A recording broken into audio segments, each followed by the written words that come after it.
이번 시간부터는 4050 세대가 풀어야 할 은퇴 숙제 중에서 가장 어렵다고 할 수 있는 관계 리스크 3가지 난제에 대해서 살펴보겠습니다. 관계에 기인한 리스크도 따지고 보면 돈과 관련한 문제로 귀결이 됩니다. 돈이 많든 적든 관계에 뒤틀림이 발생할 수 있으니까요. 관계적인 측면에서 4050 세대가 고민해야 하는 문제는 크게 3가지입니다. 자녀를 낳았기 때문에 짊어지는 자녀 부양, 부모에게 받은 은혜가 너무 커서 다시 되갚아야 하는 부모 봉양, 마지막으로 자신과 아내를 위한 노후 준비가 그것입니다. 문제는 3가지 관계적 난제를 해결하는 과정에서 중심 잡는 일이 결코 쉽지 않다는 점이겠죠. 그 이유는 부모와 자녀, 부부라는 특별한 관계가 형성되어 있기 때문에 너는 너, 나는 나라고 하는 이기적 등식을 세우는 일이 쉽지 않으니까요. 현실적으로 자녀 양육 비용이 커지면 상대적으로 자신과 아내를 위한 노후 준비가 쉽지 않습니다. 반대로 노후 준비에 집중하면 자녀 양육비가 영향을 받게 되죠. 소득이 고무줄처럼 늘어나는 게 아니니까요.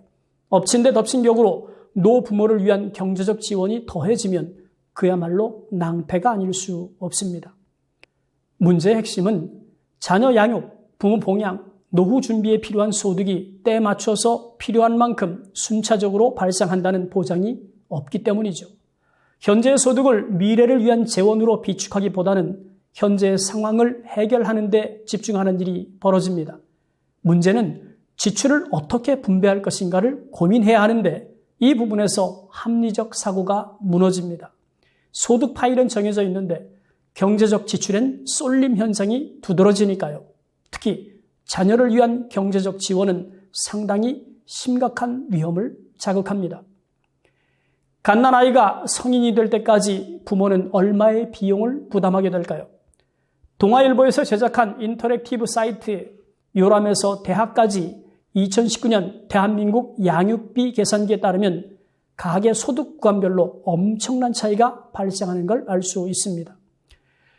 월소득 299만 원 이하 가구의 경우 미취학 시점부터 대학 졸업할 때까지 들어가는 양육비 총액은 1억 7,534만 원입니다. 하지만 가구 소득이 300만 원에서 399만 원인 경우에는 3억 3,469만 원, 가구 소득이 600만 원 이상인 경우에는 무려 9억 9,479만 원의 양육비가 들어가는데 이는 299만 원 이하 소득 가구 양육비 총액의 5.6배에 해당하는 엄청난 금액이기 때문에 특히 4050 시점은 자녀들이 한참 공부하는 시기로 교육비 투입량이 많아질 수밖에 없는 만큼 부모의 노후 준비를 버겁게 만드는 상황이 벌어질 수 있습니다. 그렇다면 자녀 결혼 자금은 또 얼마나 소요가 될까요? 이 또한 개인차가 워낙 크기 때문에 일률적으로 적용할 수는 없습니다.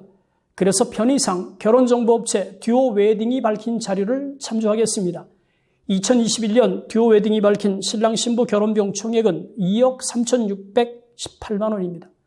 그중에서 주택 비율이 81.6%에 해당하는 1억 9,271만 원이었죠. 또 결혼비용 총액 중에서 신랑 신부가 부담하는 비율은 61%대 39%로 신랑 1억 4,421만 원, 신부 9,197만 원으로 나타났습니다. 늦어지는 초혼 연령도 걱정입니다. 2021년 통계청이 발표한 평균 초혼 연령은 남성 33.2세, 여성 30.8세인데요. 그렇다면 결혼 자금을 준비할 수 있는 기간은 도대체 얼마나 될까요?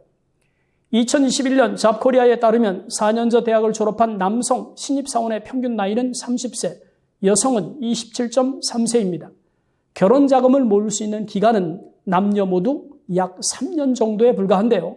그렇다면 이 기간 동안 도대체 얼마를 저축해야 할까요? 금리 3% 일반과세 기준으로 계산해도 3년 동안 남성은 매월 385만 원, 여성은 246만 원을 저축해야 부모의 도움을 받지 않고 결혼할 수 있습니다. 이 금액은 갓 취업한 자녀들이 저축할 수 있는 크기가 아니죠. 그렇다면 제시한 금액의 50%만 저축한다고 가정해 봅시다. 그래도 남성은 매월 193만 원, 여성은 123만 원을 저축해야 합니다. 하지만 나머지 50%는 다른 방법으로 메워야 하는데 여기서 부모의 딜레마가 발생합니다. 일반적인 선택지는 2가지죠. 말 그대로 부모가 도와주거나 그게 아니면 대출을 받는 겁니다. 일반적으로 자녀가 결혼할 즈음이 되면 부모는 55세에서 65세 사이에 걸쳐 있을 확률이 높죠. 은퇴를 앞두고 있거나 이미 은퇴한 상태가 되는 겁니다. 이런 상황에서 부모가 모아둔 돈이 없다면 자녀 결혼 자금을 지원하는 방법도 크게 보면 두 가지입니다. 하나는 퇴직금을 허물거나 그게 아니면 부모가 대출을 받는 거죠. 예시한 사례를 기준하면 아들이면 7,200만 원, 딸은 4,600만 원을 부모가 지원해야 합니다. 물론 크다면 크고 작다면 작겠지만 자녀가 둘이면 부모의 노후 자금은 2배가 허물어지겠죠. 문제는 자녀 결혼으로 줄어든 노후 자금을 복구하는 방법이 쉽지 않다는 것입니다. 그렇다고 자녀에게 부모의 노후를 챙겨달라고 요구하는 것도 이상하고요. 물론 그런 부모도 없을 겁니다. 결국은 자녀 결혼 자금은 부모의 노후 자금을 없애는 변수가 될 수 있다는 거죠. 그렇다면 자녀 지출과 관련해서 부모는 어떤 자세를 견지해야 할까요? 다른 건 몰라도 두 가지는 냉정한 선택이 요구가 됩니다. 첫째, 자녀는 품 안의 자식이기 때문에 냉정한 평가를 하는 게 쉽지 않지만 그래도 제3자의 관점에서 자녀를 바라볼 필요가 있습니다. 다수의 부모는 그냥 맹목적으로 교육비를 투입하는 예가 많죠. 내 자식이 뒤떨어질지 모른다는 생각 때문에 사교육을 포기하지 못합니다. 하지만 사교육이 자녀의 미래를 결정하는 절대적 요소라고 할 수는 없습니다. 공부머리도 없고 학원 가는 것도 싫은데 자녀들이 부모에 의해 사교육 공간으로 내몰리고 있는 건 아닌지 생각해 볼 필요가 있습니다. 초등학생 자녀 2명을 둔 40대 후배에게 월간 사교육비가 얼마인지 물었습니다. 그랬더니 한 과목당 평균 40만 원 정도 들어가는데 두 아이에게 월 평균 200만 원 정도 지출한다는 답이 돌아오더군요. 이 정도면 후배는 자신의 소득 중 30% 이상을 자녀 교육비로 투입하고 있는 셈입니다.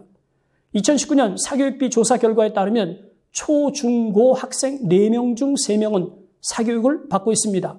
1인당 월간 평균 사교육비는 42만 9천 원으로 2019년 4분기 가구당 월 평균 소득 477만 원을 기준하면 11%, 자녀가 둘이면 사교육비는 22%로 늘어납니다. 그렇다면 제 후배는 평균 사교육비보다 110만 원 이상 추가로 지출하는 셈입니다. 평균 사교육비에 준하는 만큼 교육비를 지출한다면 제 후배는 매월 100만 원 상당의 자금을 노후 준비로 돌릴 수 있는데 말이죠. 매월 100만 원을 아주 보수적으로 연수익 1%의 금융자산에 넣어도 5년 후엔 6,100만 원, 10년 후엔 1억 2,600만 원의 노후 자산을 확보할 수 있는 셈이 됩니다. 거꾸로 해석하면 1억이 넘는 노후 자산을 자녀 교육 자금으로 당겨 쓰는 셈이니까 그만큼 노후 자산이 허물어진다고 할 수 있습니다. 둘째, 자녀에 대한 경제적 지원 항목 중에서 또 한 가지 외면하기 쉽지 않은 것이 결혼자금입니다. 그러니 마음은 아프지만 자녀들에게 분명하게 말하세요. 결혼자금을 도울 수 없다고 말이죠. 이 문제가 중요한 이유는 자칫하면 애써 모은 은퇴자금이 날아갈 수도 있고 그게 아니면 뒤늦게 새로운 부채가 발생할 수 있으니까요. 그러니 결혼과 관련해서 부모에게 기대지 않도록 어려서부터 확실하게 선을 긋는 것이 중요합니다. 자녀 입장에서는 섭섭할 수 있겠지만 결국은 그 방법이 자녀도 살고 부모도 사는 길이니까요. 그럼 4050 세대가 풀어야 할 3가지 난제 중에서 경제적 지원에 대한 부모의 자세를 정리하겠습니다. 첫째, 자녀 사교육 비용을 어느 정도 지출할 것인지 합리적 기준을 세워야 합니다. 둘째, 자녀 결혼 자금은 많든 적든 자녀 스스로 해결할 수 있도록 유도해야 합니다. 잊지 말 것은 자녀에 대한 경제적 지원이 커질수록 노후 자산을 만들 수 있는 기회비용이 사라진다는 점이죠. 물론 관계적 측면에서 너는 너, 나는 나 같은 등식을 세우는 건 쉽지 않습니다.